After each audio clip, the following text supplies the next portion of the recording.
हर हर महादेव।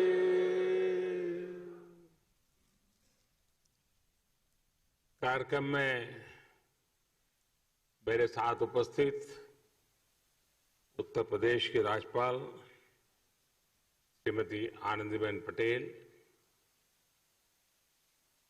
ऊर्जावान और लोकप्रिय मुख्यमंत्री श्रीमान योगी आदित्यनाथ जी, भारत में जापान के एम्बेसडर श्रीमान सुजुकी सातोशी जी, संसद में मेरे सहयोगी राधा मोहन सिंह जी, काशी के सभी प्रबुद्धजन और सम्मानित साथियों, अभी अपने पिछले कार्यक्रम में मैंने काशीवासियों से कहा था कि इस बार काफी लंबे समय बाद आपके बीच आने का सौभाग्य मिला, लेकिन बनारस का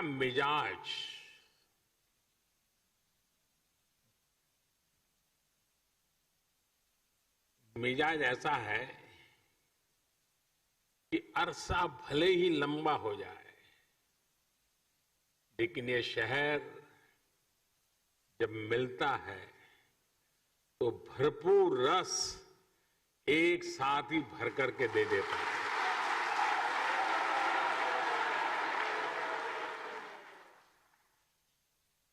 अब आप देखिए, भले दिन ज्यादा हो गए हों, लेकिन जब काशी ने बुलाया तो बनारस वासियों ने एक साथ इतने विकास कामों की झड़ी लगा दी। एक तरह से आज महादेव के आशीर्वाद से काशीवासियों ने विकास की गंगा बहा दी है। आज ही सैकड़ों करोड़ की अनेक योजनाओं का लोकार्पण और शिलान्यास हुआ, और अब ये रुद्राक्ष कन्वेंशन सेंटर, काशी का प्राचीन वैभव अपने आधुनिक स्वरूप, यानी एक प्रकार से आधुनिक स्वरूप में अस्तित्व में आ रहा है। काशी के बारे में तो कहते ही हैं कि बाबा की ये नगरी कभी थमती नहीं, कभी थकती नहीं, कभी रुकती नहीं। विकास की इस नई ऊंचाई ने काशी के स्वभाव को एक बार फिर सिद्ध कर दिया है। कोरोना काल में जब दुनिया ठहर सी गई, तब काशी संयमित तो हुई, अनुशासित भी हुई, लेकिन सृजन और विकास की धारा अविरल बहती रही।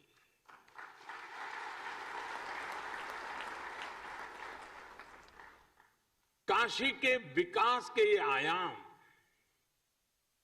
ये international cooperation and convention centre Rudraksh आज इसी रचनात्मकता का, इसी गतिशीलता का परिणाम है।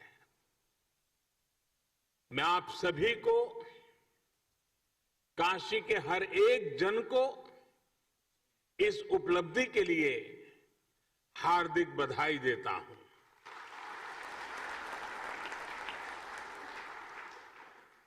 विशेष रूप से मैं भारत के परम मित्र जापान को, जापान के लोगों को, प्राइम मिनिस्टर श्री सुगा योशिहिदे को और एम्बेसडर श्री सुजुकी सातोशी जी को बहुत बहुत धन्यवाद देता हूं।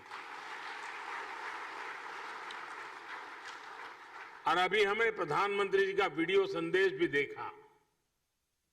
उनके आत्मीय प्रयासों से काशी को ये उपहार मिला है। प्राइम मिनिस्टर श्री सुगा योशिहिदे उस समय चीफ कैबिनेट सेक्रेटरी थे।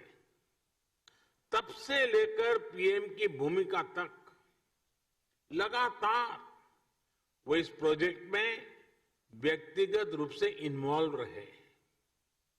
भारत के प्रति उनके इस अपनेपन के लिए हर एक देशवासी उनका आभारी है। साथियों, आज के इस आयोजन में एक और व्यक्ति है जिनका नाम लेना मैं भूल नहीं सकता। जापान के ही मेरे एक और मित्र शिंजो आबे जी। मुझे याद है शिंजो आबे जी जब प्रधानमंत्री के तौर पर काशी आए थे तो रुद्राक्ष के आइडिया पर उनसे मेरी लंबी चर्चा हुई थी। उन्होंने तुरंत ही अपने अधिकारियों से इस आइडिया पर काम करने को कहा। इसके बाद जापान का जो कल्चर है, उनका गुण है, चिर परिचित उनकी विशेषता है परफेक्शन और प्लानिंग। इसके साथ इस पर काम शुरू हुआ और आज ये भव्य इमारत काशी की शोभा बढ़ा रही है। इस इमारत में आधुनिकता की चमक भी है और सांस्कृतिक आभा भी है। इसमें भारत जापान रिश्तों का कनेक्ट भी है और भविष्य के लिए अनेकों संभावनाओं का स्कोप भी है। मेरी जापान यात्रा के समय हमने दोनों देशों के रिश्तों में पीपल टू पीपल रिलेशंस में इसी अपनेपन की बात कही थी। हमने जापान से ऐसे ही सांस्कृतिक संबंध की रूपरेखा खींची थी। मुझे खुशी है कि आज दोनों देशों के प्रयासों से विकास के साथ साथ रिश्तों में मिठास का नया अध्याय लिखा जा रहा है। काशी के रुद्राक्ष की तरह ही अभी कुछ हफ्ते पहले ही गुजरात में भी जापानी जैन गार्डन और काइजन एकेडमी का भी लोकार्पण हुआ था। जैसे ये रुद्राक्ष जापान की ओर से भारत को दी गई प्रेम की माला की तरह है, वैसे ही जैन गार्डन भी दोनों देशों के आपसी प्रेम की सुगंध फैला रहा है। इसी तरह चाहे स्ट्रेटेजिक एरिया हो या इकोनॉमिक एरिया, जापान आज भारत के सबसे विश्वसनीय दोस्तों में से एक है। हमारी दोस्ती को इस पूरे क्षेत्र की सबसे नेचुरल पार्टनरशिप में से एक माना जाता है। आधुनिक इंफ्रास्ट्रक्चर और विकास को लेकर भी कई अहम और सबसे बड़े प्रोजेक्ट्स में जापान हमारा साझीदार है। Mumbai Ahmedabad high speed rail हो, दिल्ली मुंबई इंडस्ट्रियल कॉरिडोर हो या डेडिकेटेड फ्रेट कॉरिडोर हो, जापान के सहयोग से बन रहे ये प्रोजेक्ट न्यू इंडिया की ताकत बनने वाले हैं। साथियों, भारत और जापान की सोच है कि हमारा विकास हमारे उल्लास के साथ जुड़ा होना चाहिए। ये विकास सर्वमुखी होना चाहिए, सबके लिए होना चाहिए और सबको जोड़ने वाला होना चाहिए। हमारे पुराणों में कहा गया है, तत्र अश्रु बिंदु तो जाता महारुद्राक्ष वृक्ष काहा।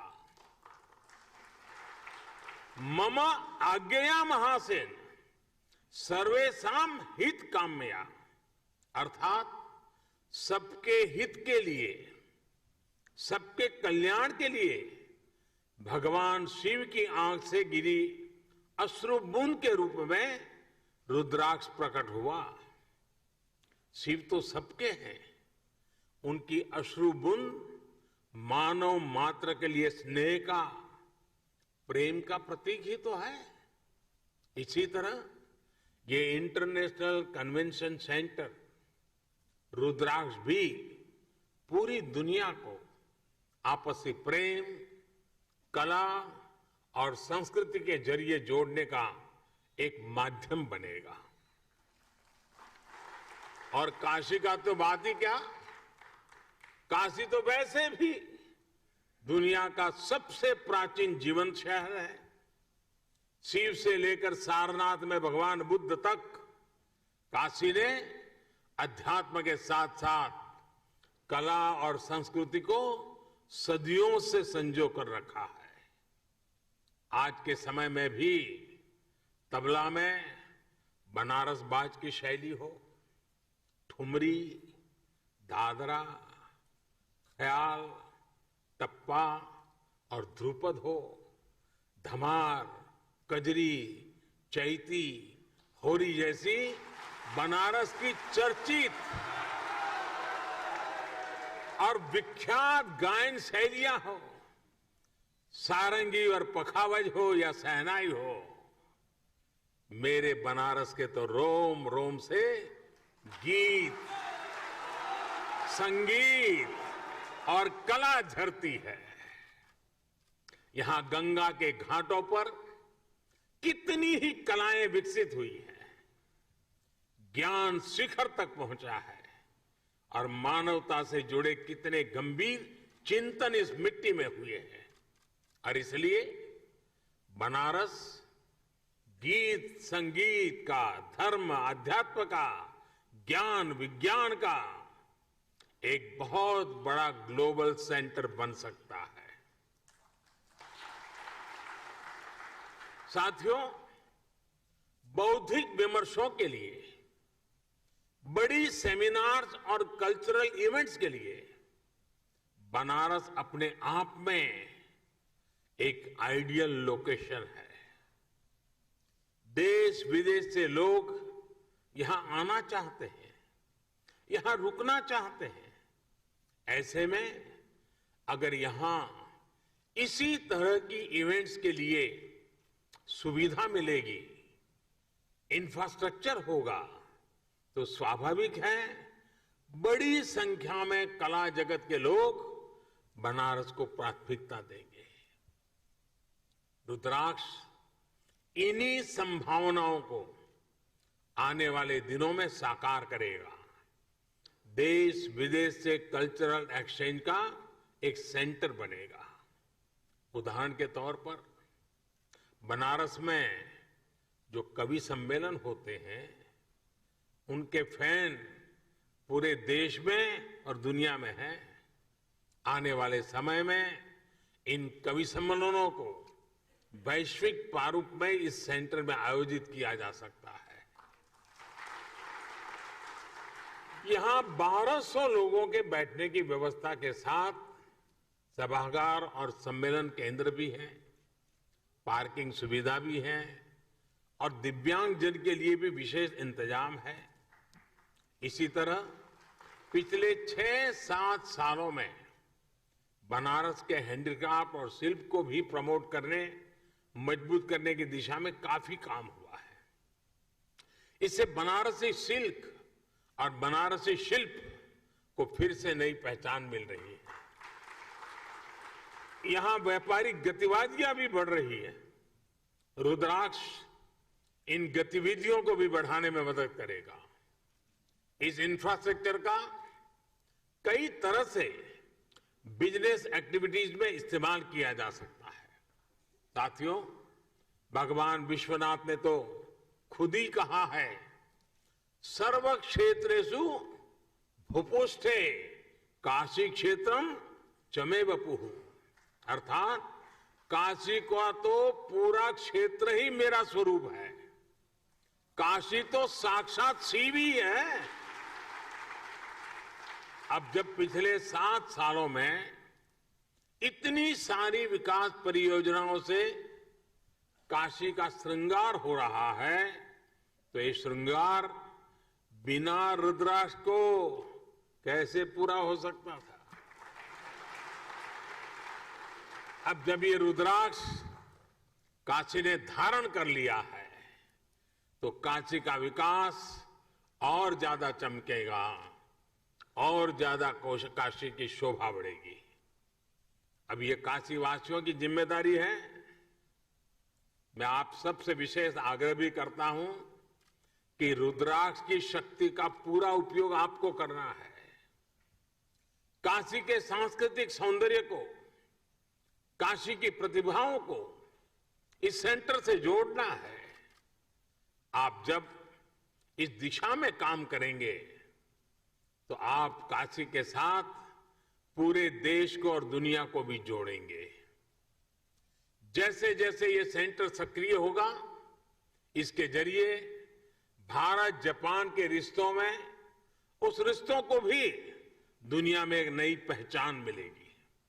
मुझे पूरा विश्वास है, महादेव के आशीर्वाद से आने वाले दिनों में ये सेंटर काशी की एक नई पहचान बनेगा, काशी के विकास को नई गति देगा। इन्हीं शुभकामनाओं के साथ मैं अपनी बात को समाप्त करता हूं। मैं फिर एक बार जापान सरकार का, जापान के प्रधानमंत्री जी का विशेष रूप से आभार व्यक्त करता हूं और बाबा को यही प्रार्थना करता हूं, आप सबको स्वस्थ रखें, खुश रखें, सजग रखें और कोरोना के सारे प्रोटोकॉल का पालन करने की आदत बनाए रखें। आप सबका बहुत बहुत धन्यवाद। हर हर महादेव। धन्यवाद।